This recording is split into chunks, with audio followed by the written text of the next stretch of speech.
Alrighty, got another video here. Not quite where I wanted to be, but it had been a while since I made a video, so figured I would throw another one up today. Did a lot of work, more work in the garage. Got a few of the lights up. Gonna put a couple more. That's a heater up there. And then I wired a new sub panel, and I'm running 220 for my welding and everything like that. It's still in the process, but I at least got the lights and the heater up. But did a lot of work in the engine bay. Like I said, I haven't got to cut that all out yet. That'll gonna have to be one more video. But let's see if I can shield some of that glare. There we go. You can see it's pretty bare, pretty much stripped out. Removed pretty much everything that I needed to. I still have to. There we go. That's the heater core. Got to remove that from behind the dash there, so that I can cut up there. The heater core stops about right there, and it's going to be cut up to about right there. So I'm going to remove the heater core completely.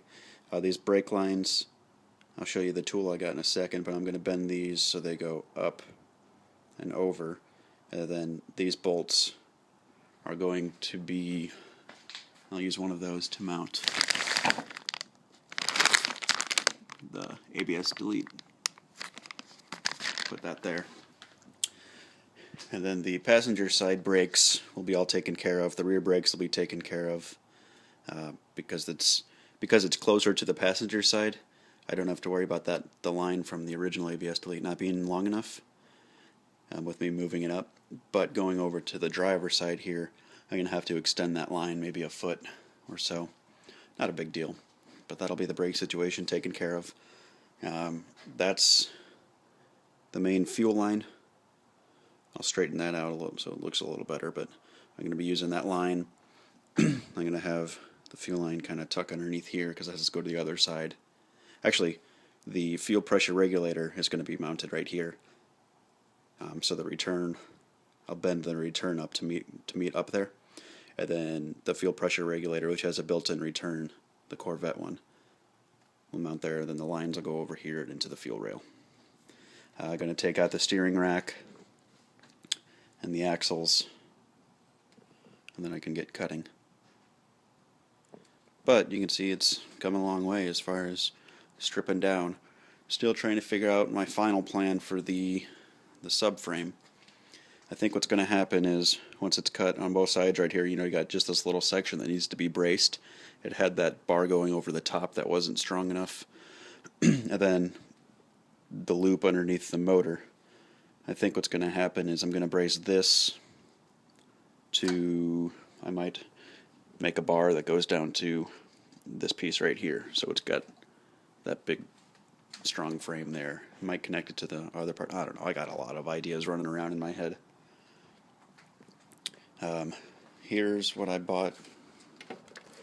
That's just a flaring kit for when I can cut up metal lines and put a flare at the end.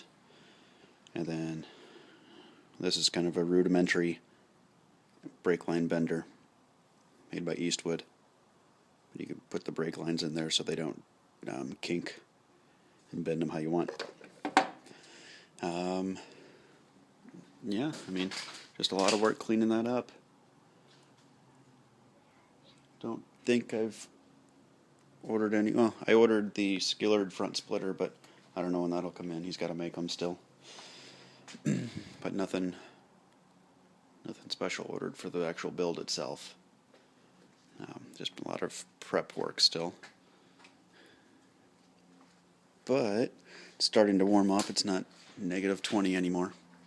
And the heater worked wonders, so I could do work in there.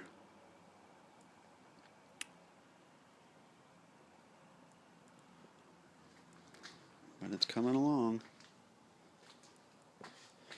I'll show you.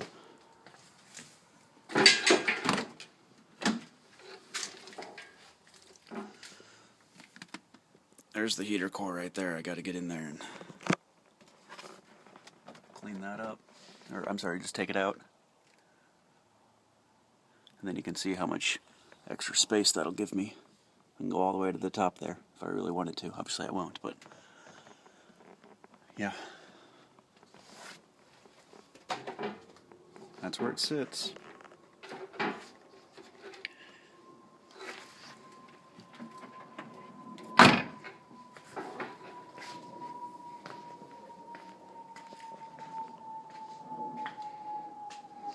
Beautifus.